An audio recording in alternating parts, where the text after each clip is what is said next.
Hello everyone, नमस्कार, आदाब, सत श्री अकाल, what ever you feel connected with. आज से हम लोग एक नए लेक्चर सीरीज़ की तरफ बढ़ने वाले हैं। और आज से पर्टिकुलरली हम लोग इलेक्ट्रोस्टैट क्लास 12 का जो पहला यूनिट है इलेक्ट्रोस्टैटिक्स, उसको हम लोग देखने वाले हैं। इलेक्ट्रोस्टैटिक यूनिट में दो चैप्टर्स हैं। पहला चैप्टर है इलेक्ट्रिक चार्जेस एंड फील्ड और दूसरा चैप्टर है electrostatic potential and capacitance.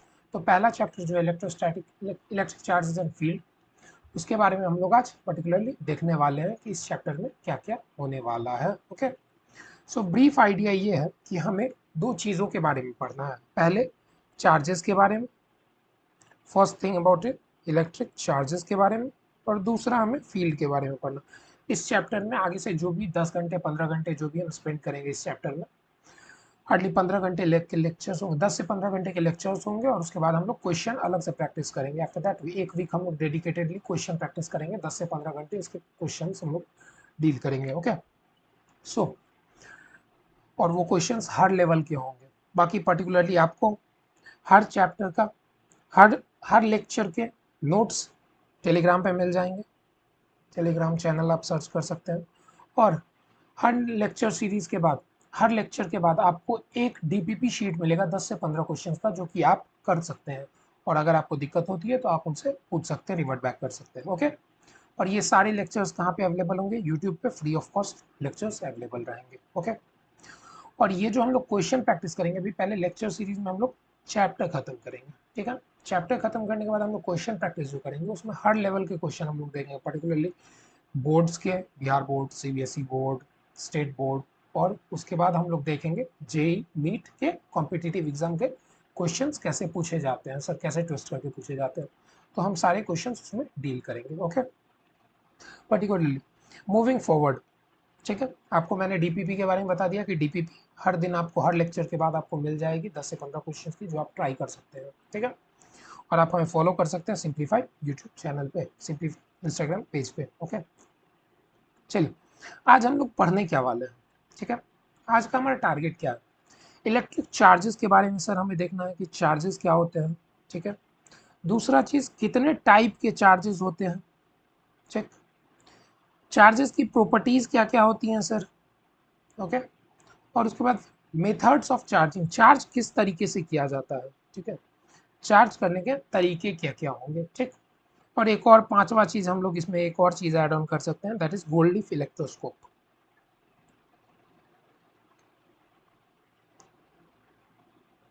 Gold leaf electroscope. Okay, so हम लोग इसके बारे में पढ़ने वाले हैं, ठीक, ये पांच चीज़ों के बारे में, ठीक है। अब चार्जेस होते क्या हैं, ठीक। अभी जो हमारा फंडामेंटल मॉडल है एटम का, कोई भी मैटर जो बना रहता है, ठीक है, कोई भी मैटर जो बना रहता है वो मैटर कैसे बनता है? अभी जो हमारा फंडामेंटल मॉडल है हमारी नॉलेज के अकॉर्डिंग, कि सर सारे प्लस चार्ज जो होते हैं एक न्यूक्लियस के अंदर में पैक्ड होते हैं, और इसके बाहर सर क्लाउड के फॉर्म में इलेक्ट्रॉन्स घूमते हैं, नेगेटिव चार्ज बाहर से घूमते हैं, ठीक है। ये हमारा अभी का बेसिक नॉलेज है कि 5 पॉजिटिव चार्ज है, 5 नेगेटिव चार्ज है इसके पास। तो ये एक एटम को हम कैसा बोलेंगे? इलेक्ट्रिकली न्यूट्रल एटम है, ठीक है। ओके, ये हमारा अभी करंट मॉडल है, ठीक। अब हमें देखना है कि सर इलेक्ट्रिक चार्जेस होते क्या हैं। ये पॉजिटिव और नेगेटिव तो आपने दिखा दिया, बट ये पॉजिटिव नेगेटिव होता क्या? चार्ज को हम लोग कैसे बोलते हैं कि चार्ज किसी भी मैटर का एक इंट्रिंसिक प्रॉपर्टी है, जिसके कारण से वो इलेक्ट्रिक और मैग्नेटिक इफेक्ट शो करता है, या फिर इसी को हम लोग कंबाइंडली क्या नाम दे देते हैं? Electromagnetic effect. इसको कंबाइंडली बोला जाता है इलेक्ट्रोमैग्नेटिक इफेक्ट्स, इलेक्ट्रोमैग्नेटिक इफेक्ट्स या प्रॉपर्टीज, ठीक है। सो अभी जो हमारा मॉडल है सर, तो इस हिसाब से चार्ज को हम कैसे डिफाइन करेंगे? चार्ज सर इंट्रिंसिक प्रॉपर्टी है किसी भी मैटर का, किसी भी मैटर का, जिसके कारण से वो एक्सपीरियंस या प्रोड्यूस करता है इलेक्ट्रिक और मैग्नेटिक फील्ड्स को, एक्सपीरियंस या प्रोड्यूस करता है, ठीक है, ठीक है, बेसिक। जैसे कि मास को हम लोग डिफाइन करते हैं, मास को कैसे डिफाइन करते हैं, मास को बारे में अगर हमें डिफाइन करना हो तो मास को हम कैसे डिफाइन करते हैं, मास को हम बोलते हैं सर कि मास एक ऐसा इंट्रिंसिक प्रॉपर्टी है किसी भी मैटर का जिसके कारण से वो ग्रेविटेशनल फोर्स फील करता है या एग्जर्ट करता है, ठीक है। उसी तरीके से मास को डिफाइन किया जाता है। ऐसे ही इलेक्ट्रिक चार्जेस के बीच में हम कैसे डिफाइन करेंगे, चार्जेस एक इंट्रिंसिक प्रॉपर्टी है मैटर का जिसके कारण से वो इलेक्ट्रिक और मैग्नेटिक इफेक्ट्स को फील करता है। ओके, मूविंग फॉरवर्ड, ठीक। अब टाइप्स ऑफ चार्जेस की बात आती है यहाँ पे कि सर कितने टाइप्स ऑफ चार्जेस हैं। जैसा कि आप लोग जानते हैं, हमेशा से बचपन से पढ़ रहे हैं कि दो टाइप ऑफ चार्जेस है, पॉजिटिव और नेगेटिव चार्जेस हैं, ठीक है। बट जब बेंजामिन फ्रैंकलिन ने चार्जेस का कॉन्सेप्ट दिया था तो उन्होंने बताया नहीं था पॉजिटिव क्या है नेगेटिव क्या है, ठीक है। सो चार्जेस के कितने तरीके हैं, दो तरीके हैं, ठीक। एक होता है पॉजिटिव चार्ज, एक को हम लोग बोलेंगे पॉजिटिव चार्ज और एक को बोलेंगे नेगेटिव चार्ज, ठीक है। अब देखते हैं हम लोग ये पॉजिटिव चार्ज और नेगेटिव चार्ज होता कैसे है। अगर किसी भी बॉडी को, मान लीजिए ये एक न्यूट्रल एटम है, अगर इसमें हमें पॉजिटिवली चार्ज करना है इस एटम को, ठीक है, इस एटम को हमें कैसा चार्ज करना है, पॉजिटिवली चार्ज करना है, तो मैं क्या कर दूं, इलेक्ट्रॉन्स को हटा दूंगा, ठीक है। ये एक इलेक्ट्रॉन हटा, ये दूसरा इलेक्ट्रॉन हटा, ठीक। इसके पास total number of positive charge कितने हैं, 5 पॉजिटिव चार्ज है और 3 नेगेटिव चार्ज है। तो टोटल ये क्या हो गया, 2 पॉजिटिवली चार्ज हो गया। तो ये पॉजिटिवली चार्ज हुआ। पॉजिटिवली चार्ज मैंने किसी कैसे किया, किसी भी न्यूट्रल एटम को उसमें से इलेक्ट्रॉन हटा के। तो अगर कोई भी चीज पॉजिटिवली चार्ज है तो वो कैसे होगा, डिफिशियंसी ऑफ इलेक्ट्रॉन्स के कारण होगा, ठीक। अगर किसी भी बॉडी को हमें नेगेटिवली चार्ज करना है तो हम नेगेटिवली चार्ज कैसे करेंगे, इसको इलेक्ट्रॉन्स दे के करेंगे, ठीक है। ये अब न्यूट्रल कंडीशन होगी, इसमें मैं 2 और इलेक्ट्रॉन्स दे देता हूँ, ठीक। अब टोटल नंबर ऑफ प्रोटॉन कितने होगा, अब टोटल नंबर, एक सेकंड मैं दूसरा फिगर बना लेता हूँ, इधर इट विल बी कंफ्यूजिंग, ठीक है।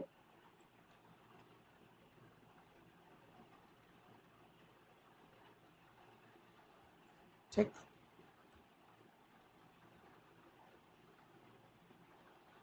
अब देखिए इसमें सर मैं 1 2 3 4 4 नेगेटिव चार्जेस दे देता हूँ, ठीक है। तो सर इसके पास कितने पॉजिटिव चार्ज हो गए, 5 पॉजिटिव चार्जेस हो गए और 7 नेगेटिव चार्जेस हो गए। तो total number of 2 negative charges इसके पास बच गए। तो अगर नेगेटिवली चार्ज करना है तो उसको इलेक्ट्रॉन देना पड़ेगा और पॉजिटिवली चार्ज करना है तो उसे इलेक्ट्रॉन छीनना पड़ेगा। ओके, ये चीज क्लियर होना चाहिए आपके पास, ठीक। Moving forward, units of charges. Sir charge आपको आपने बताया कि फिजिकल क्वांटिटी है, तो फिजिकल क्वांटिटी है तो इसके कुछ यूनिट्स होंगे, इसके डायमेंशन होंगे, ठीक है। इसके यूनिट के बारे में अगर हम बात करें तो चार्ल्स ऑगस्टीन डाकुलम नाम के एक साइंटिस्ट थे, ठीक है, फ्रेंच साइंटिस्ट था शायद, आई गेस, जो 17th सेंचुरी में 1765 if I am not wrong, उस टाइम उस 18th सेंचुरी के आसपास में उन्होंने एक लॉ दिया जो कि चार्जेस के बारे में डील करता है कि चार्जेस फोर्स कैसे लगाते हैं एक दूसरे के ऊपर। उसके बारे में हम लोग अगले लेक्चर में देखेंगे। बट उन्हीं के ऑनर में चार्जेस का यूनिट दिया जाता है कि उन्होंने पहली बार चार्ज के बारे में कोई भी फोर्स का फॉर्मूला दिया या कोई भी फॉर्मूला दिया, तो इसी के लिए चार्जेस का यूनिट उन्हीं के ऑनर में दिया जाता है। चार्ल्स ऑगस्टीन डाकुलम साइंटिस्ट का नाम है, फ्रेंच साइंटिस्ट हैं, ठीक है। सो ऐसा यूनिट की अगर मैं बात करूं तो ऐसा यूनिट ऑफ चार्ज क्या हो जाएगा, कूलम्ब, ठीक है। इसको हम लोग कैपिटल सी से डिनोट करेंगे, ठीक है, कैपिटल सी से डिनोट करेंगे। अगर दूसरे यूनिट सीजीएस यूनिट की बात की जाए सर, तो सीजीएस यूनिट क्या हो जाएगा, इसको हम लोग बोलते हैं इलेक्ट्रोस्टैटिक यूनिट, इलेक्ट्रोस्टैटिक यूनिट, ठीक है, या फिर ईएसयू। इसी के और भी नाम है, बहुत सारे नाम है, इसको हम लोग स्टैट कूलम भी कभी कभी बोल देते हैं, इसी को कभी कभी हम लोग फ्रैंकलिन भी बोल देते हैं, ठीक है। ये सब इसके अलग अलग नाम है, ठीक। अब कन्वर्जन की बात की जाए कि एसआई से सीजीएस में अगर हमें कन्वर्ट करना तो हम कैसे करेंगे, तो 1 कूलम बराबर 3 × 10⁻9 ESU होता है। ये रिलेशन होल्ड करता है एसआई से सीजीएस में कन्वर्ट करने के लिए, ठीक है। I hope you guys will remember with this, ठीक है। एक और यूनिट होता है, अब कूलम तो हमने देख लिया सर, कूलम ऑब्वियसली बहुत बड़ा यूनिट है कूलम, जिसे हम डेली लाइफ में नहीं यूज करेंगे, बट एक और यूनिट है जो कूलम से भी ज्यादा बड़ा है। तो कूलम से भी ज्यादा बड़ा है ये आपको दिखाई नहीं दे रहा होगा शायद, आई गेस। एक फराडे, फेराडे, माइकल फेराडे का honour is equal to 96500 coulomb होते हैं। इसे आपको याद नहीं करना है, बट पर्टिकुलरली कभी बोर्ड्स के एग्जाम में आपसे कुछ भी पूछ दिया जाता है आउट ऑफ रैंडम किसी भी टाइप के यूनिट और डायमेंशन, तो उसके लिए आपको ये चीज़ याद रखना पड़ेगा। दैट इज फराडे, एक बड़ा यूनिट है, कूलम्ब से भी बड़ा यूनिट है फराडे, ठीक है। फराडे और फराड दोनों अलग अलग है। फराड दूसरी चीज का यूनिट है, इंडक्टेंस का। फराडे एक चार्ज का यूनिट है, फराडे चार्ज का यूनिट है। ये बात आपको याद रखना पड़ेगा, ओके। सो मूविंग फॉरवर्ड, इसके साथ मैंने क्लियर कर दिया है आपका यूनिट वाला part. Just a minute, let me move this part here, ठीक है। अब हम लोग डील करते हैं डायमेंशंस के बारे में। I don't have enough space I guess, so मैं ये पार्ट आपको प्रॉपरली विजुअल होगा, ठीक है।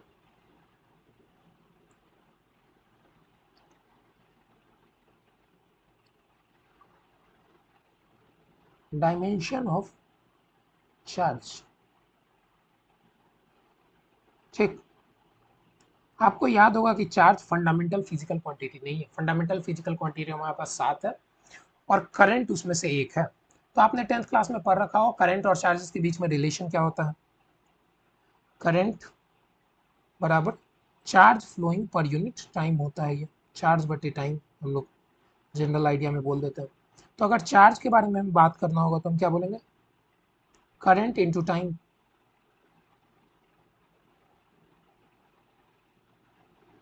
ठीक। तो अगर चार्ज के डायमेंशन के बारे में बात की जाएगी, चार्ज को पर्टिकुलरली हम क्यू से डिनोट करेंगे, ओके। चार्ज के डायमेंशन के बारे में बात की जाएगी तो ये क्या हो जाएगा, करंट को हम लोग ए से रिप्रेजेंट करते हैं A1, और टाइम को हम लोग टी से रिप्रेजेंट करते हैं T1। तो अगर हमें चार्ज का डायमेंशंस लिखना है तो हम क्या लिखेंगे, M0 करेक्ट ऑर्डर में, L0 T1 A1, ठीक है। ऐसा कोई नंबर नहीं करता है ऐसे ऑर्डर चेंज करने पे, बट फिर भी जो हमारे चला आ रहा है कन्वेंशनली, जो हम फॉलो कर रहे हैं ऐसा स्टैंडर्ड यूनिट्स को, उसी तरीके से हम चीज़ों को लिखना प्रीफर करेंगे, ओके। सो हमारा डायमेंशन हो गया A1 T1, और हमारा यूनिट क्या हो गया, ऐसा यूनिट कूलम्ब हो गया, ठीक है। इसके बारे में हम लोग डील करेंगे आगे के क्लासेस में जब हम फोर्स के बारे में पढ़ेंगे तो, ठीक है। वन मोर थिंग, आप लोग कंफ्यूज नहीं कीजिएगा, किसी किसी बुक्स में इसको I1T1 भी लिखा जाता है। फॉरेन राइटर्स की बुक में, जैसे कि आप हेलिडेरस निक वॉकर का अगर बुक पढ़ेंगे तो आप उसमें I1T1 भी यहाँ पे रिप्रेजेंट किया जाता है। इसका आप डायमेंशन एक और नोट कर सकते हैं, इसको रिप्रेजेंट किया जाता है I1T1 से भी, इसको लिखा जाता है कहीं कहीं पे, ठीक है। ए या आई दोनों रिप्रेजेंट कर सकते हैं चार्ज को, हम लोग ए या आई दोनों चीज से रिप्रेजेंट करते हैं। करंट को, सॉरी, करंट को हम लोग ए से भी रिप्रेजेंट करते हैं कहीं कहीं पे, और आई से भी रिप्रेजेंट करते हैं, ठीक है। रिप्रेजेंट करने का तरीका है वो आप फॉलो कर सकते हैं, एक स्टैंडर्ड जो आपको सुटेबल लगे, जो कि मैं फॉलो करूंगा A1T1 को, ओके। चलिए मूविंग फॉरवर्ड, हमने क्या क्या देखा अभी तक कि सर चार्जेस क्या होते हैं, कितने टाइप के चार्जेस होते हैं। 2 टाइप के चार्जेस होते हैं, पॉजिटिव चार्ज, नेगेटिव चार्ज, ठीक है। और उसका चार्जेस के यूनिट के बारे में हमने देखा कि चार्जेस के यूनिट कितने प्रकार के होते हैं और चार्जेस के डायमेंशन क्या क्या होते हैं, ठीक है।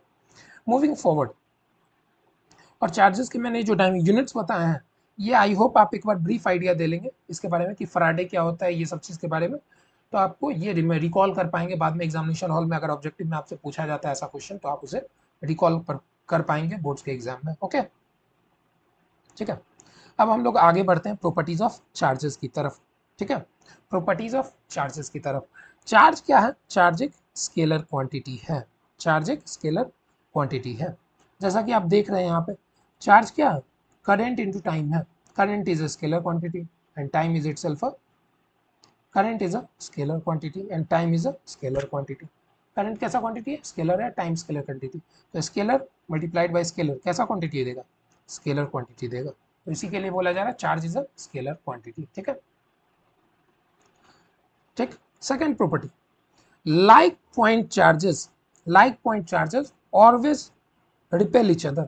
like charges जो होंगे, जैसे कि प्लस प्लस हो गया या माइनस माइनस, like charges जो होंगे, प्लस प्लस चार्ज जो होगा ये दोनों को रिपेल करेगा, ठीक है।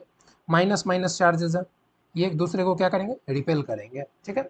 और यही अगर like charges always, like point charges always repel each other, ठीक है। और यही अगर अनलाइक पॉइंट चार्जेस होंगे तो ये क्या करेंगे, एक दूसरे को अट्रैक्ट करेंगे। अनलाइक चार्जेस हैं जैसे कि प्लस और माइनस, ठीक है, तो ये दूसरे को क्या करेंगे, अट्रैक्ट करेंगे, ठीक है। ये सब फंडामेंटल बेसिक प्रॉपर्टीज है, इस सब में टाइम में स्पेंड नहीं करूंगा, मैं आगे की तरफ बढ़ता हूँ। Okay, I hope this thing is clear to you. Charge scalar quantity और लाइक चार्जेस रिपेल करते हैं और अनलाइक चार्ज अट्रैक्ट करते हैं। Okay, third point is charge is transferable. Charge कैसा, ट्रांसफरेबल है, ठीक है। आइए देखिए, चार्ज इज ट्रांसफरेबल, इससे में मतलब क्या है, ठीक।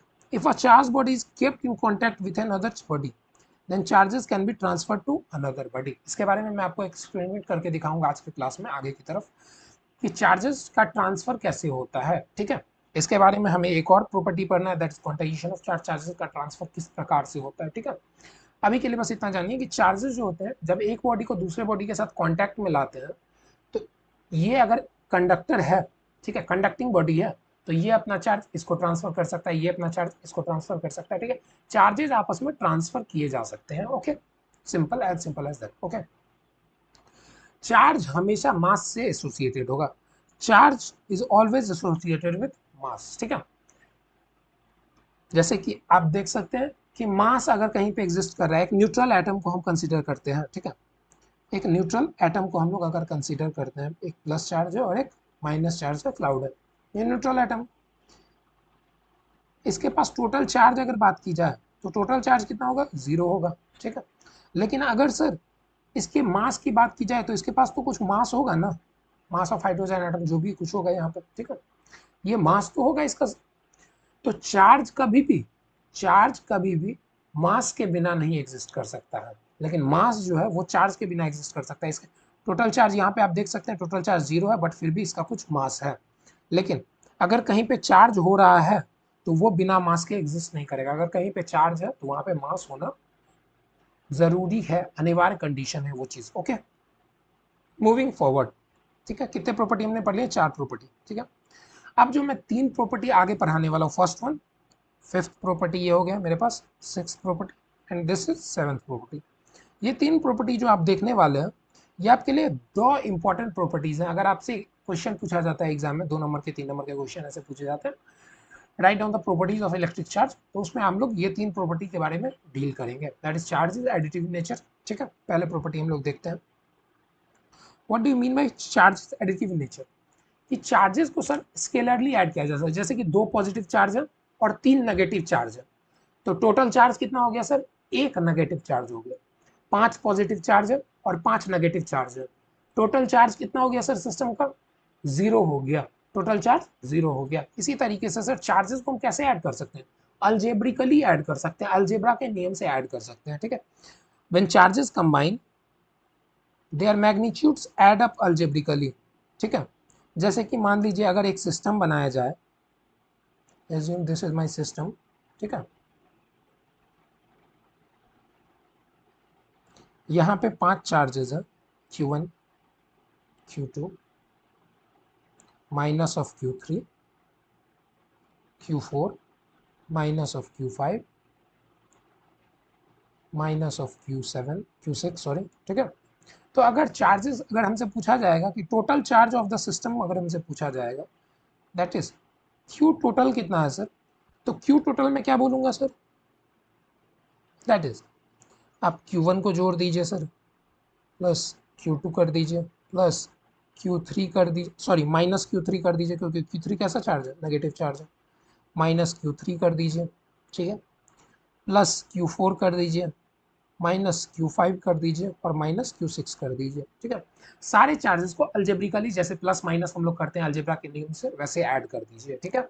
This is my additive property, इसी को हम लोग क्या बोलते हैं, एडिटिव प्रॉपर्टी ऑफ चार्ज, ठीक है।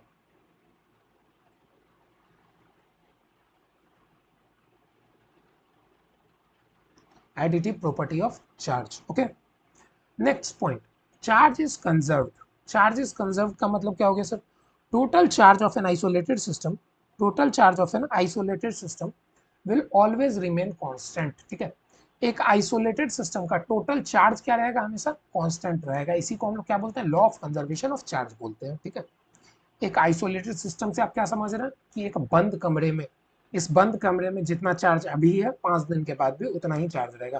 कंजर्वेशन जहाँ पे भी प्रॉपर्टी यूज किया जाता है वहाँ पे इनिशियल को आपको फाइनल के इक्वल करना है, दैट इज क्यू इनिशियल जो होगा वो क्यू फाइनल के बराबर होगा। ठीक है, जितना चार्ज शुरू में होगा उतना ही चार्ज बाद में भी होगा। ठीक है, जैसे कि मैं अभी एक एक्सपेरिमेंट करके दिखाऊंगा, उसमें मैं आपको बताऊंगा कि चार्जेस जो होंगे वो कंजर्व्ड होंगे कि नहीं होंगे। ठीक है, next point, charge is quantized. ठीक है, what do you mean by charge is quantized? Charge is quantize का मतलब है चार्ज किसी भी बॉडी पे जो एग्जिस्ट कर रहा है वो integral multiple of fundamental charge होगा। ठीक है, integral multiple of fundamental charge. Okay, multiples of a basis unit of charge represented by E, इसी को हम लोग क्या बोलते हैं, फंडामेंटल चार्ज।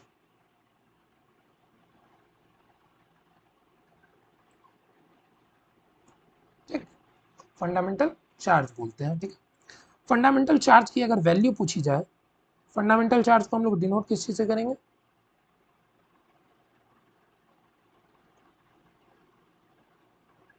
इसको हम लोग डिनोट करेंगे ई से, स्मॉल ई से, और इसकी वैल्यू कितनी होती है 1.6 इंटू 10⁻⁻19 कूलम। ठीक है, whether it man B plus और माइनस। फंडामेंटल चार्ज अगर वो इलेक्ट्रॉन के ऊपर है तो वो नेगेटिव होगा, वो प्रोटॉन के ऊपर है तो वो प्लस चार्ज होगा। ओके, सो ठीक, अब ये रूल क्या बोल रहा है, ये प्रॉपर्टी क्या बोल रही है कि चार्ज जो होंगे, अगर चार्ज का ट्रांसफर हो रहा है, ठीक है, चार्ज अगर किसी भी बॉडी पे रिसाइड कर रहा है या ट्रांसफर हो रहा है, तो चार्जेस का जो ट्रांसफर होगा वो कभी भी ऐसा नहीं होगा कि सर आप मुझे, ऐसा तुम कभी बोलोगे सर आप मुझे 50 पैसे दे दीजिए, आप मुझे 75 पैसे दे दीजिए, आप तुम बोलोगे, बहुत लिच्चर आदमी हो तुम तो क्या बोलोगे मुझे कि सर आप मुझे 1 रुपये दे दीजिए, मुझे 2 रुपये दे दीजिए। ठीक है, कभी 2.5 रुपये तो नहीं मांगोगे, कभी 5.5 रुपये तो नहीं मांगोगे।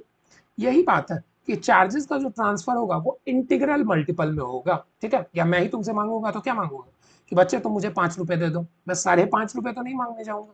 ठीक है, तो इसी तरीके से बोला जाता है कि ट्रांसफर जो भी होगा किसी भी चीज का, किसी भी चार्ज का जो ट्रांसफर होगा एक बॉडी से दूसरे बॉडी पे, तो वो हमेशा क्या होगा, इंटीग्रल मल्टीपल ऑफ ई के फॉर्म में होगा। ठीक है, बात क्लियर है, इंटीग्रल मल्टीपल ऑफ ई के फॉर्म में होगा। ठीक है, तो फॉर्मूला मेरा क्या बन जाता है, क्यू बराबर एन ई।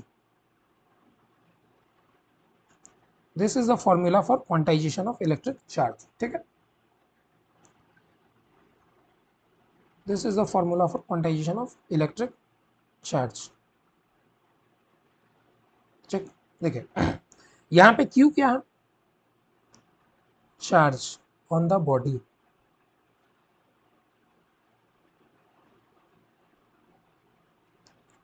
एन क्या है, एक इंटीजर है।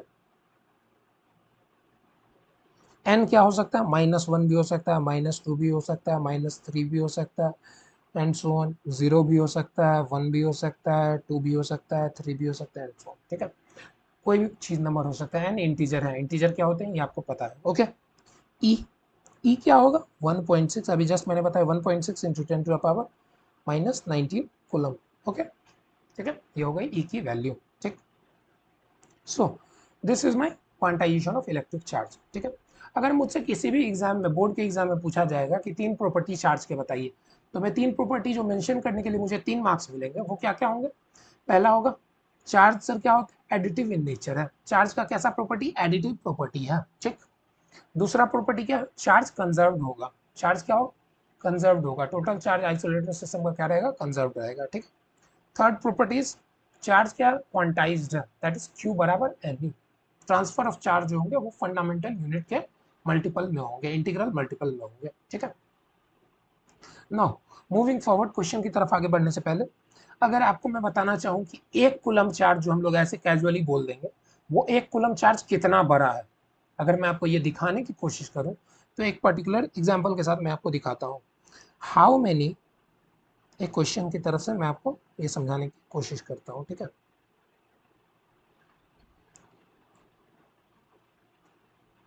How many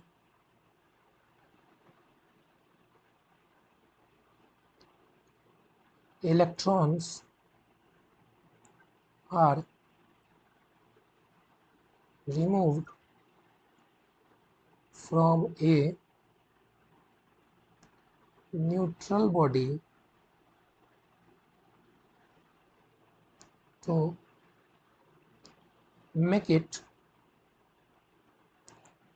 from neutral body to make it to give it, yeah, ऐसे लिख सकते हैं, to give it a charge of 1 coulomb, to give it a charge of 1 coulomb. Okay, यानी कि सर कितने इलेक्ट्रॉन्स निकाला जाए तो एक बॉडी पे +1 कूलम का चार्ज आ जाएगा. ठीक है, चलिए ट्राई सॉल्विंग दिस क्वेश्चन. अगर मैं सॉल्यूशन की तरफ बढ़ूँ, ठीक, तो गिवन कंडीशन मेरा क्या क्या है कि सर क्यू बॉडी पे कितना है, +1 कूलम्ब है. ओके, क्यू क्या है, +1 कूलम्ब है. ठीक, हमें पता है ई की वैल्यू कितनी होती है, 1.6 इंटू 10⁻⁻19 कूलम्ब होती है. ठीक, तो सर हमें पता है, हमसे पूछा क्या जा रहा है, टू फाइंड क्या करने बोला जा रहा है, नंबर ऑफ इलेक्ट्रॉन्स. ठीक है, नंबर ऑफ इलेक्ट्रॉन्स निकालने बोला जा रहा है, एन की वैल्यू क्या होगी. ठीक है, हमें फॉर्मूला पता है, क्या फॉर्मूला है हमारा, अब वो फॉर्मूला इज क्यू बराबर एन ई. सो ये फॉर्मूला हम लगा देंगे, 1 coulomb is equal to N into 1.6 into 10⁻⁻19 coulomb. So N की वैल्यू क्या आ जाएगी, 1/1.6 इंटू 10⁻⁻19. ठीक है, just a minute, let me plug in the charger. Hello, audio video clear. चलिए, so I was solving this question. N बराबर कितना है मेरा, एन की वैल्यू मुझे निकालनी है. Try solving this. 10 का पावर 19 है, -19 है, ये ऊपर जाके क्या हो जाएगा, 10 का पावर +19 हो जाएगा ऊपर जाके, डिवाइडेड बाई 1.6. ओके, इस पॉइंट को मैं हटाऊंगा, ऊपर जाके एक और 10 मल्टीप्लाई में आ जाएगा. ठीक, मैं एक एक स्टेप तोड़ के अभी समझा रहा हूँ, आगे जो मैं कैलकुलेशन करूंगा उसमें इतने ब्रीफली मैं कैलकुलेशन नहीं करूंगा. ठीक है, ऊपर में मेरे पास क्या बचा, 10 बचा, इंटू 10 का पावर 19 बाई 16 बचा मेरे पास. ठीक, अब मैं यहाँ पे एक काम करता हूँ, कि एक और 10 मैं कॉमन ले लेता हूँ. यहाँ पे मैं इसको ऐसे लिख सकता हूँ, 10 इंटू 10 इंटू 10 का पावर 18 मैं लिख सकता हूँ. एक 10 मैंने बोरो कर लिया इससे, डिवाइडेड बाई 16. ठीक है, काटते हैं अब इसको, 8 5 4 5 वी गेट 25/4 इंटू 10 का पावर 18. ठीक है, 25/4 इंटू 10 का पावर 18. सो इसको मैं कितना लिख दूंगा, 25/n is equal to, n is equal to 25/4 into 10 का पावर 18. इसको काट कूट कीजिएगा, यू विल गेट 6.25 इंटू 10 का पावर 18.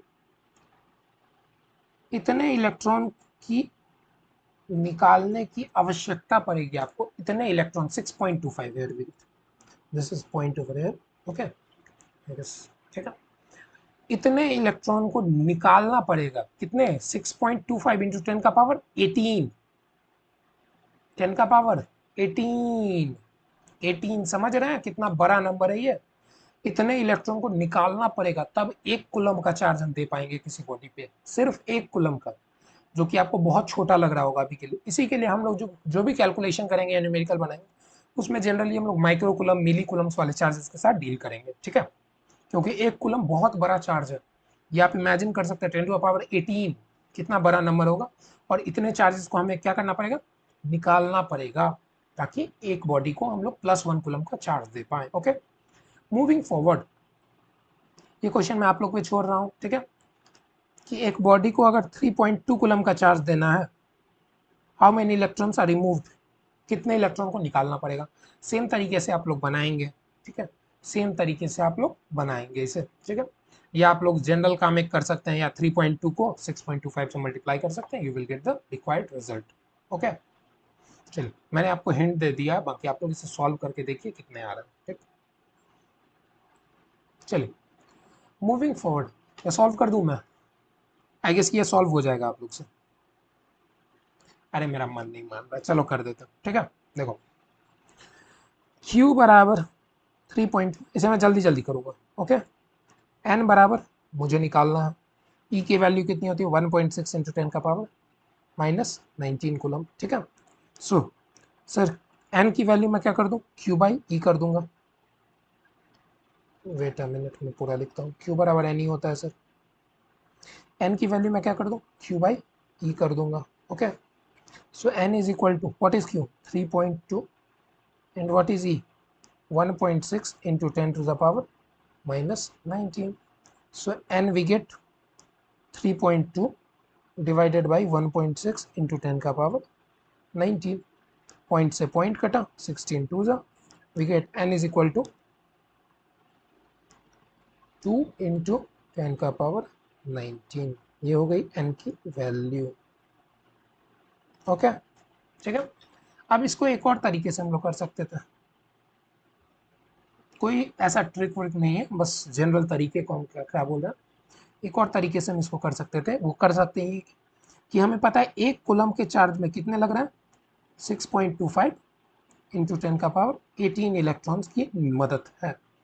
तो 3.2 कूलम के चार्ज बनाने में हमें कितने इलेक्ट्रॉन्स की मदद लगेगी, 3.2 इंटू 6.25 इंटू 10 का पावर, सो 10 का पावर 18 इलेक्ट्रॉन्स की मदद लगेगी। आप मल्टीप्लाई कीजिए, you will get the same result. Okay, so we get here 20 into 10 का पावर 18 कूलम। इसको मल्टीप्लाई करने पे 20 आएगा। आई गेस आप लोग ये चीज़ कर पा रहे होंगे, और नहीं कर पा रहे हैं तो मैं आपको कैलकुलेटर खोल के यहाँ पे दिखा दे रहा हूँ, that it will come out to, where is my calculator, मतलब हियर इट इज, कहाँ गया, ओ भाई साहब कितने चले गए, छोड़ो, मतलब हटाओ, खुल गए, खुल गया खुल गया खुल गया। What is the charge here, the charge is 3 point, हटो मतलब हटाओ, मैं बेसिक कैलकुलेटर खोल के आपको दिखा देता हूँ। ठीक है, just a minute.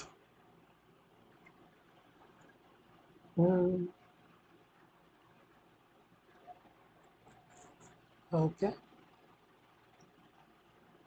3.25, sorry 3.2 multiplied by 6.25, ठीक है, we get 20। ठीक है,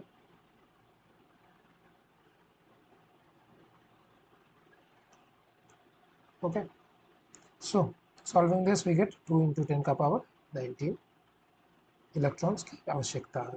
ठीक है, सो मैं आपसे रिक्वेस्ट करूंगा कि ये वैल्यू आप याद रखेंगे, दिस वैल्यू। ठीक है, एक कूलम को चार्ज बनाने में कितने इलेक्ट्रॉन्स की आवश्यकता पड़ेगी। ठीक है, moving forward, methods of charging. ठीक है, चार्ज कैसे किया जाता है किसी भी बॉडी को। ठीक है, तीन तरीके से हम चार्ज करते हैं किसी भी बॉडी को। ठीक है, तीन तरीके से हम किसी भी बॉडी को क्या करते हैं, चार्ज करते हैं। पहला, चार्जिंग बाय फ्रिक्शन या फिर रब करके। ठीक है, if we rub one body with another body, electrons get transferred from one body to another body. ठीक है, जब एक बॉडी से दूसरे बॉडी पे हम लोग रब करते हैं तो इलेक्ट्रॉन्स क्या होता है, ट्रांसफर होते हैं, जिसके कारण से एक बॉडी पॉजिटिवली चार्ज होगा, एक बॉडी नेगेटिवली चार्ज होगा। ठीक है, ये हो गया चार्जिंग बाय रबिंग। ठीक, second phenomena is electrostatic induction. इसमें क्या करना होता है कि induction is a phenomena of redistribution of charges on a body due to influence of charged object on an external field. ठीक है, चार्ज ऑब्जेक्ट या फिर एक्सटर्नल फील्ड के कारण से जो रीडिस्ट्रीब्यूशन ऑफ चार्जेस होता है उसको हम लोग क्या बोल देते हैं, इलेक्ट्रोस्टैटिक इंडक्शन। ठीक, चलिए, and third is charging by conduction. Charging by conduction में हम लोग क्या करते हैं, एक बॉडी के पास पॉजिटिवली चार्ज है, उसको हम लोग एक वायर से कनेक्ट कर देते हैं, तो दोनों का चार्ज क्या हो जाता है, रीडिस्ट्रीब्यूट कर जाता है। ठीक है, इक्वल अमाउंट में रीडिस्ट्रीब्यूट कर जाते हैं दोनों के चार्जेस। ठीक है, कब तक रीडिस्ट्रीब्यूट करेगा, जब तक सेम पोटेंशियल पे दोनों चीज़ नहीं आ जाएगा। ठीक है, अभी के लिए आप पोटेंशियल नहीं समझ पा रहे हैं तो आप ऐसे समझिए कि क्यू बाई वी का रेशियो जब तक सेम, क्यू बाई आर का, सॉरी क्यू बाई आर का रेशियो जब तक सेम नहीं हो जाएगा, चार्ज और इसके रेडियस का, चार्ज और इसके रेडियस का रेशियो जब तक सेम नहीं हो जाएगा, Q1 by R1 Q2 by R2 का रेशियो जब तक सेम नहीं हो जाएगा, तब तक ये चार्जेस के रीडिस्ट्रीब्यूशन चलते रहेंगे। ओके, चलिए, ये तीन तरीके से चार्ज करते हैं। अब हम लोग एक पर्टिकुलर एग्जाम इलस्ट्रेशन की तरफ बढ़ते हैं, उसके बाद हम लोग देखेंगे कि कैसे होता है इस तीनों मेथड्स में चार्जिंग। ठीक है, just a minute, let me set up. So moving forward, ये मेरे पास एक प्लास्टिक का पेन है, ओके, जिससे आप लोग लिखते हैं बेसिकली। तो अगर मैं इसे अपने हेयर के साथ रब करता हूँ, इसे मैं अपने हेयर के साथ रब करता हूँ, ठीक है, अगर मैं इसे अपने ड्राई हेयर के साथ रब करता हूँ, तो ये प्लास्टिक का पेन नेगेटिवली चार्ज होगा और ये मेरा बाल जो होगा ये पॉजिटिवली चार्ज हो जाएगा। ठीक है, इसे हम लोग टेस्ट कैसे करेंगे? ठीक है, ये हो गया हमारा फ्रिक्शन के द्वारा चार्ज करने का। मैंने क्या किया, पेन को अपने हेयर के साथ रब किया है। ठीक है, तो मेरा हेयर कैसा चार्ज हो गया? Positively charge, and this pen is negatively charge. ठीक है, ये हो गया चार्जिंग बाय फ्रिक्शन। ठीक है, चार्जेस का रीडिस्ट्रीब्यूशन हो गया। फिर भी टोटल चार्ज क्या है इस पूरे इस सिस्टम, इसमें इस दोनों में टोटल चार्ज क्या हो गया? टोटल सिस्टम का जीरो हो गया। This is law of conservation of charge. ठीक है, इसके पास क्या है? नेगेटिव चार्जेस है, इसके पास क्या है? पॉजिटिव चार्ज है। ठीक है, अब मैं क्या कर रहा हूँ, अब मैं चार्जिंग बाय फ्रिक्शन, ये पहला तरीका आपने चार्जिंग का सीख लिया कि चार्ज कैसे एक्वायर करेगा दोनों बॉडी, दोनों न्यूट्रल थे पहले, मैंने इसको इसके साथ रब किया, this acquire negatively charge, this acquire positively charge. ठीक है, सो ये हो गया मेरा पहला तरीका। ठीक, दूसरा तरीका क्या? इंडक्शन के द्वारा। ठीक, इस तरीके को समझने की कोशिश कीजिएगा।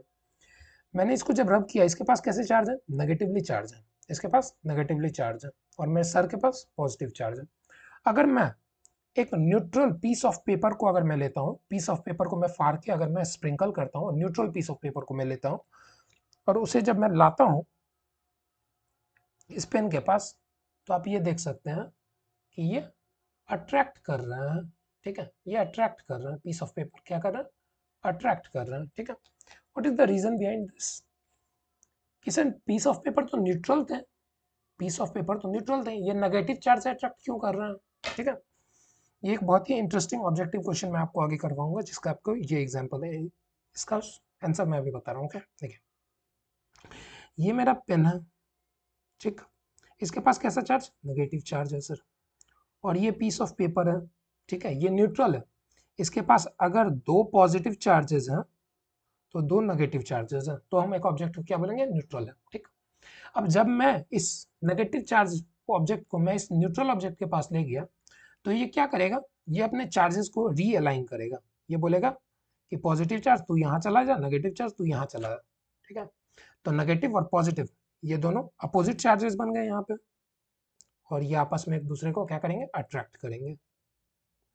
ठीक है, ये क्या करेंगे? अट्रैक्ट करेंगे। ठीक, तो this process is particularly called induction. ठीक है, चार्जेस क्या किए? मैंने कांटेक्ट में नहीं लाया दोनों ऑब्जेक्ट को, लेकिन फिर भी चार्जेस क्या हो गए? इंड्यूस हो गए हैं। ठीक है, चार्जेस क्या हो गए?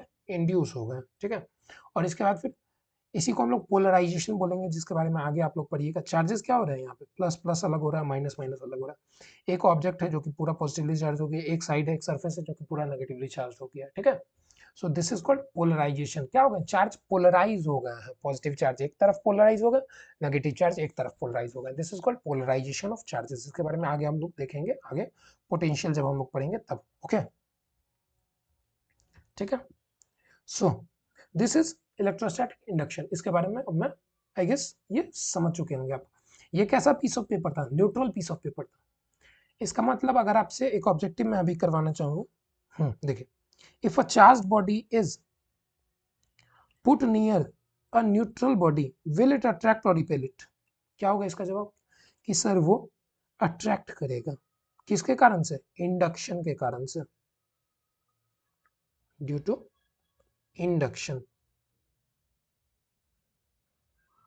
ड्यू टू इंडक्शन वो क्या करेगा? अट्रैक्ट करेगा। ठीक है, ये चीज आप क्लियर हो चुका होगा आई गेस। ठीक है, चलिए, अब कुछ कुछ बातें और लिखी हुई चार्जिंग बाय फ्रिक्शन में, कि इंसुलेटर को भी हम लोग चार्ज कर सकते हैं, इंसुलेटर कंडक्टर। जैसे कि मैंने इस पेन को चार्ज किया था फ्रिक्शन के द्वारा, इस पेन को मैंने फ्रिक्शन के द्वारा चार्ज किया था, तो ये क्या है? इंसुलेटर है। ठीक है, इंसुलेटर और कंडक्टर दोनों चीज को, इंसुलेटर को हम लोग डाइलेक्ट्रिक बोलेंगे आगे, इंसुलेटर और कंडक्टर दोनों को हम लोग क्या कर सकते हैं? इस तरीके से चार्ज कर सकते हैं। ठीक है, second thing is electrostatic induction, आपको क्लियर हो चुका होगा आई गेस। ठीक है, charging by induction, charging by conduction, ये प्रोसेस क्या बोल रहा है? कि जब भी किसी भी चार्ज कंडक्टर को एक दूसरे चार्ज कंडक्टर के नजदीक लाया जाएगा, तो वो चार्जेस क्या करेंगे? whenever a charged conductor is brought in contact with the other charged conductor, charges continuously flow from one to another until their potential becomes equal. जब तक ये दोनों का पोटेंशियल क्या हो, सेम ना हो, या Q by R का रेशियो क्या हो, सेम ना हो जाए. This is called sharing of charges. Sharing is caring. Okay, so इसको हम लोग क्या बोलेंगे, शेयरिंग ऑफ चार्जेस. चार्जेस क्या हो रहा है, शेयर कर रहे हैं. ठीक है. सो मूविंग फॉरवर्ड, इसके बारे में मैं कुछ न्यूमेरिकल्स अभी आपसे करवाऊंगा. ठीक है, कि चार्ज बाय रेडियस का रेशियो, चार्ज बाय रेडियस का रेशियो जब तक इक्वल ना हो जाए तब तक ये चार्ज रिडिस्ट्रीब्यूट होते रहेंगे. इससे हमें और भी अच्छे से एग्जांपल की मदद से हम लोग सम देखेंगे. ठीक है, इस क्वेश्चन की तरफ बढ़ते हैं. A positively charge body A attracts a body B, then the charge on body B may be. ठीक है, एक चार्ज, एक पॉजिटिवली चार्ज ए दूसरे पॉजिटिवली चार्ज बी को अट्रैक्ट कर रहा है. ठीक है, positively charge body A attracts, एक ऐसा चार्ज बॉडी है, पॉजिटिवली चार्ज बॉडी है. ठीक है, और बी कैसा है, बी के बारे में मुझे पता नहीं है. ठीक है, बी पहला केस क्या हो सकता है, ये अट्रैक्ट कर रहा है एक दूसरे को, तो बी क्या हो सकता है, पहला केस ये हो सकता है कि बी नेगेटिव हो, बी पूरा नेगेटिवली चार्ज हो. ठीक है, तो positive charge negative charge attract करेंगे सर. ठीक है, पहला केस क्या हो सकता है कि ये नेगेटिव हो सकता है. ठीक, अब हम लोग आते हैं दूसरे केस की तरफ. ठीक है, दूसरा केस हमारा क्या बोलता है कि सर बी जो है वो न्यूट्रल भी हो सकता है. बी अगर न्यूट्रल होगा तो जैसे ही ए को हम उसके नजदीक लाएंगे, ए को हम उसके नजदीक लाएंगे तो ये क्या करेगा, पोलराइज हो जाएगा. ये पोलराइज हो जाएगा, डिस्ट्रीब्यूशन ऑफ चार्जेस हो जाएंगे, जिसके कारण से एक नेगेटिव चार्ज ये अट्रैक्शन का फोर्स लगाएगा. तब आप बोलेंगे कि सर ये पॉजिटिव चार्ज और ये पॉजिटिव चार्ज का क्या होगा, तो ये comparatively lesser charge, lesser repulsive force लगाएंगे. ये पॉजिटिव चार्ज, ये पॉजिटिव चार्ज एक दूसरे को रिपेल करेगा, ऑल्दो रिपेल करते हैं लाइक चार्जेस. ठीक है, लेकिन वो अमाउंट क्या होगा, कम होगा कंपेरेटिवली, क्योंकि डिस्टेंस क्या है, डिस्टेंस बढ़ जा रहा है. नेगेटिव चार्ज और पॉजिटिव चार्ज के बीच में डिस्टेंस कम है, सो फोर्स ज्यादा लग रहा है, और पॉजिटिव चार्ज के बीच में डिस्टेंस ज्यादा है. ठीक है, so repulsive force is less comparative to attractive force, इसी के लिए ऑब्जेक्ट अट्रैक्ट करेगा. ठीक है, चलिए. ओके, जैसे कि अभी आपने एक ऑब्जेक्ट ये देखा कि मैंने इसे रब करके यहाँ पे लगाया था. ठीक है, और इसमें बिट ऑफ पेपर ये अट्रैक्ट किए हुए थे, तो ये पेपर जो थे सर ये मतलब कि नीचे भी गिरने लगे कुछ टाइम के बाद. क्यों, क्योंकि रिपल्सिव फोर्स एक टाइम के बाद आप ऐसा बोल सकते हैं कि ओवरकम कर रहा होगा, या फिर उस पर ग्रेविटेशनल फोर्स ज्यादा लग रहा होगा. ये सब रीजन आप अलग अलग रीजन इस पर आप प्लॉट कर सकते हैं. ठीक है, चलिए, इतना सेंस आप इतना पढ़ चुके हैं अभी तक कि आप उस पर अलग अलग रीजनिंग प्रोवाइड कर सकते हैं कि वो क्यों गिर रहा होगा. ये जो बिट्स ऑफ पेपर मैंने पेन से अट्रैक्ट किए थे वो अचानक से फॉल क्यों करने लगे. ठीक है, मूविंग फॉरवर्ड. ठीक है, जो मैंने आपको बताया चार्जिंग बाय कंडक्शन, उसका एक क्वेश्चन हम लोग डील करते हैं. ठीक है, एक स्फेयर है, दो स्फेयर है, एक के पास +60 माइक्रोकुलम चार्ज है, सॉरी ये माइक्रोकुलम अभी के लिए मैं इसे कुलम लेता हूँ. ठीक है, 60 कुलम चार्ज है. अभी मैंने आपको माइक्रो क्या होता है, मिली क्या होता है, ये सब मैंने बताया नहीं है. ठीक है,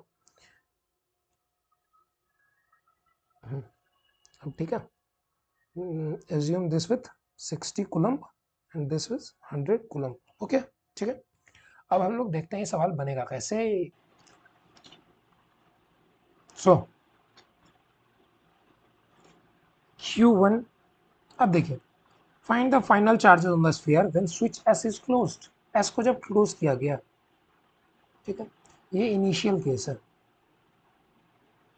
ठीक है, मैं एक फाइनल केस आपके सामने बना रहा हूँ. जब स्विच क्लोज हो जाएगा तो क्या होगा. ठीक है, ये स्फीयर जो होगा इसके पास ये दो स्फीयर्स बनेंगे. ठीक है, ये वायर कनेक्टेड हो जाएगा. ठीक है, इसके पास हम एज्यूम करते हैं Q1 चार्ज है, इसके पास एज्यूम करते हैं Q2 चार्ज है. इसका रेडियस दिया हुआ 2 सेंटीमीटर, इसका रेडियस दिया हुआ 3 सेंटीमीटर. ठीक है, अब अगर इनिशियल चार्ज हम लोग निकालें, इनिशियली चार्ज कितना, -60 कूलम और -100 कूलम. जब कनेक्शन होगा तो टोटल चार्ज कितना बच जाएगा, एडिटिव नेचर होता है चार्ज, तो टोटल चार्ज कितना हो गया सिस्टम का, +60 -40, यानी कि -40 कूलम चार्ज हो गया टोटल सिस्टम का, यानी कि इस सिस्टम में -40 कूलम चार्ज हो गया. ठीक है, यानी कि -40 कूलम को हमको Q1 और Q2 के फॉर्म में तोड़ना है. ठीक है, Q1 और Q2 को -40 कूलम डिस्ट्रीब्यूट करना है, तो किस प्रकार से हम डिस्ट्रीब्यूट करेंगे, ठीक है, वो हमें देखना है। तो एक जनरलाइज केस मैं पहले कर रहा हूँ, ठीक है, उसकी मदद एक जनरलाइज फॉर्मूला अगर मेरे पास स्लाइड्स हो एक्स्ट्रा, ठीक है, चलिए मैं यहाँ पे आपको कैलकुलेशन करके दिखाता हूँ, ठीक है, उसके बाद वो क्वेश्चन फॉर्मूला बन निकल जाएगा, तो वो क्वेश्चन आराम से आपसे बन जाएगा, ठीक है। देखिए ये मान लेते हैं एक Q1 स्फीयर है, एक चार्ज इस पे Q1 है और इसका रेडियस R1 है, ठीक, और ये चार्ज है, इसका रेडियस R2 है और इस पे चार्ज Q2 है। इनिशियली जब कोई कनेक्शन नहीं है तब की मैं बात कर रहा हूँ, ठीक, ये इनिशियल कंडीशन है।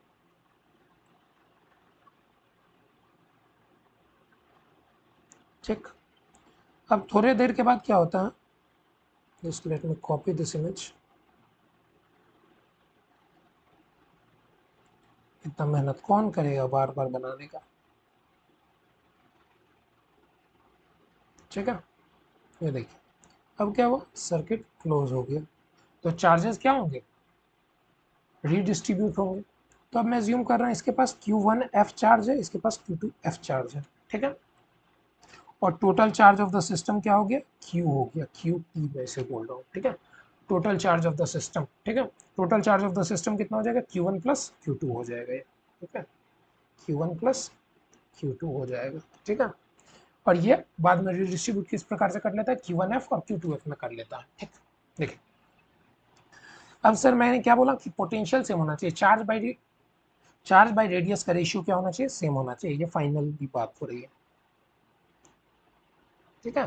देखिए अब मैंने क्या बोला, Q1F by R1 must be equal to Q2F by R2, ये दोनों इक्वल होना चाहिए, ठीक है, ये दोनों इक्वल होना चाहिए, और ये Q टोटल किसके बराबर होना चाहिए, Q1F प्लस Q2F के बराबर होना चाहिए, ठीक है।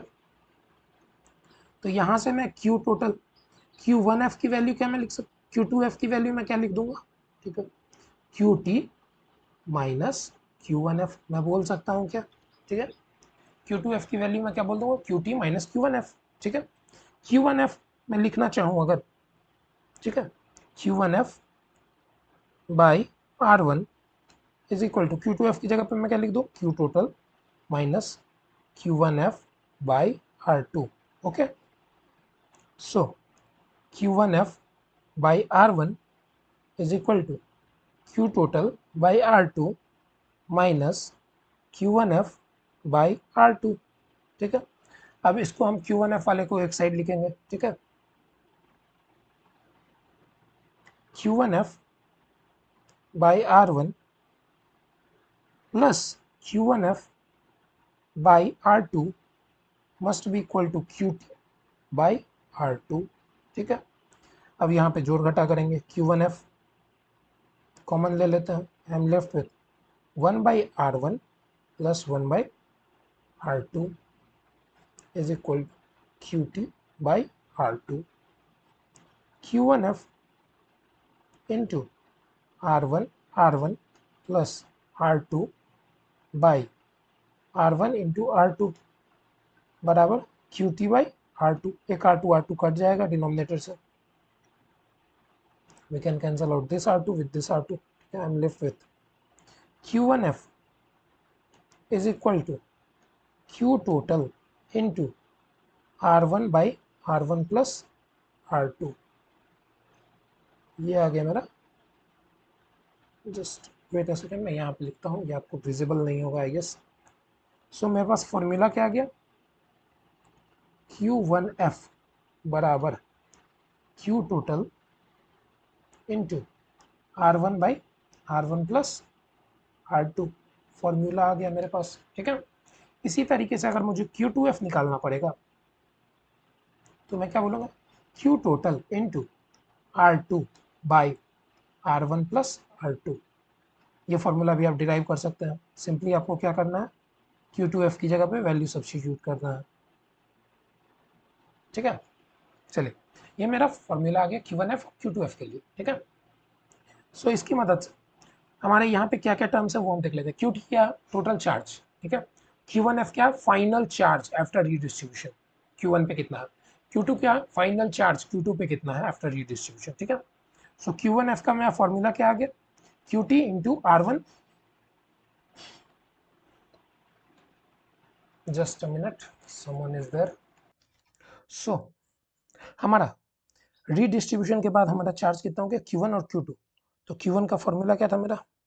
Q1 बराबर Q total into R1 by R1 plus R2। और Q2 का फॉर्मूला क्या था? Q total into R2 by R1 plus R2। चलिए रीडिस्ट्रीब्यूशन कर देते हैं अब हम। Q1 कितना हो जाएगा मेरा? What is Q total? -40, -40 into R1 is 2, R2 is R1 plus R2, 2 plus 3 that is 5, ठीक है।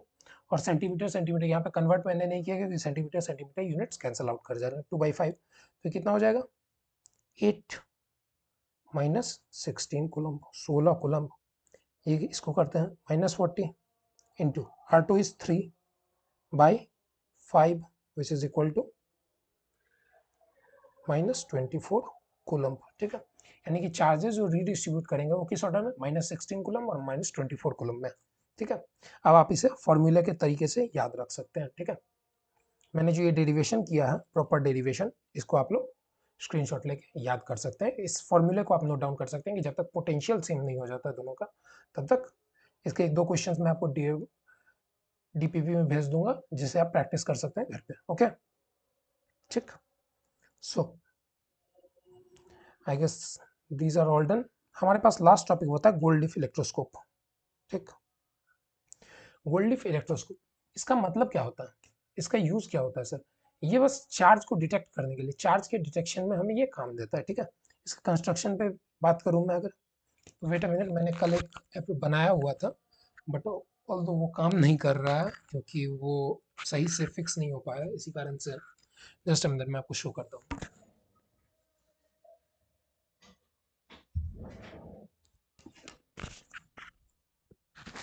अगर आपको दिख रहा होगा ये तो देखिए, गोल्ड इलेक्ट्रोस्कोप का क्या होता है कि सर उसमें 2 पंख ही होते हैं, इस प्रकार से 2 गोल्ड के पेटल्स होते हैं, 2 लीव्स होते हैं गोल्ड के। This is the first leaf and this is second leaf. I guess आपको ये विजिबल होगा, 2 लीव्स हैं गोल्ड के, ठीक है, 2 लीव्स है गोल्ड के। ये कंडक्टिंग वायर के थ्रू कनेक्टेड होते हैं, ठीक है। ये कंडक्टिंग वायर के थ्रू कनेक्टेड होते हैं, ये कंडक्टिंग वायर के थ्रू कनेक्टेड है, ठीक है। यहाँ पे एक नॉब लगा होगा, ठीक है, इस पॉइंट पे नॉब लगा होगा, और ये नॉब जो होगा, यहाँ पे मैं अगर कोई भी चार्ज ऑब्जेक्ट ले जाऊंगा तो ये कंडक्टर है, ये वायर से चार्जेस क्या होंगे? चार्जेस ट्रांसफर होंगे, ये चार्जेस कंडक्ट करेंगे वायर, ये चार्जेस जाएंगे, और ये लीव्स पे चार्जेस जाके दोनों लीव्स के पास कैसे चार्ज हो जाएगा? सेम अमाउंट ऑफ चार्ज हो जाएगा। जैसे कि आप देखिए, इससे मैं क्या बोलना चाह रहा हूँ कि मान लीजिए यहाँ पे मैंने पॉजिटिव चार्ज रखा, ठीक है, एक पेन को मैं ले गया चार्ज करके यहाँ पे रखा, ये पॉजिटिव चार्ज हुआ, तो ये कंडक्टर के थ्रू क्या करेगा? ये चार्ज ट्रेवल करेगा, ये positive positive positive positive positive, तो ये दोनों लीव्स के पास क्या हो जाएगा? पॉजिटिव चार्ज आ जाएंगे, इसके पास भी पॉजिटिव चार्ज, इसके पास भी पॉजिटिव चार्ज, ये दोनों लीव्स के पास क्या आ जाएंगे? पॉजिटिव चार्ज हो जाएंगे। तो ये दोनों लीव्स आपस में क्या कर जाएंगे? डाइवर्ज कर जाएंगे। ये लीव्स क्या कर जाएंगे? आपस में डाइवर्ज कर जाएंगे, जैसे कि इसे डाइवर्ज कर जाएंगे ये लीव्स, ठीक है। जस्ट अ मिनट, मैं इसे डाइवर्ज कैसे करवाऊँ? डाइवर्ज कर जाएंगे, एज एन लीव्स ऐसे हैं पहले, तो ये बाद में ऐसे हो जाएंगे, ठीक है, क्योंकि फोर्स लग रहा है, रिपल्सिव फोर्स लग रहा है दोनों, तो डाइवर्स कर जाएंगे लीव्स। तो ये मेरा एपरेटस था कल का, जो ऑल दो ये फेल हो गया किसी रीजन से, इसका कनेक्शन में सही से कर नहीं पाया, जस्ट बिकॉज क्योंकि ये सील नहीं हो पाया ठीक से, ठीक है। जब मैं चार्ज दूंगा इसके ऊपर तो ये क्या होगा? ये लीव्स पेटल्स क्या करेंगे? आपस में डाइवर्ज करेंगे, ये दोनों पेटल्स आपस में डाइवर्ज करेंगे, ठीक है। और ये डाइवर्ज करने के कारण से जो होंगे, सो हमें पता चलेगा कि ये चार्जेस हैं, इस पे ऑब्जेक्ट पे चार्ज है या नहीं है। ये डिग्री ऑफ डाइवर्जेंस जितना होगा उससे हम लोग निकाल सकते हैं कि चार्ज की स्ट्रेंथ कितनी है, ठीक है। So this was my gold leaf electroscope, अगर आपको दिख रहा होगा तो, failed gold leaf electroscope. Field experiment of a gold leaf electroscope. Okay, so ठीक है, चलिए moving forward. I guess gold leaf electroscope आपको क्लियर है क्या होता है, डिटेक्ट करता है चार्ज को, ठीक है। चलिए मूविंग फॉरवर्ड, आज हम लोगों ने क्या क्या पढ़ा, हम लोग उसकी तरफ बढ़ते हैं। सर हमने क्या पढ़ा है सर, चार्जेस के बारे में पढ़ा। Just a minute, someone is there. Actually guys I am all alone, तो घर में कोई भी आता है तो मुझे रिस्पॉन्ड करना पड़ता है, तो that's why these pauses cuts, आपको जो भी दिखने को मिल रहा है, जो भी इनकन्वीनियंस है, okay let's deal with that. चलिए हमने समरी में आज क्या क्या पढ़ा है। पहली चीज हमने क्या पढ़ी, चार्जेस के बारे में, ठीक है। कितने टाइप ऑफ चार्जेस होते हैं, दो टाइप ऑफ चार्जेस होते हैं, that is positive and negative. Positive charge कैसे होते हैं, due to lack of electron,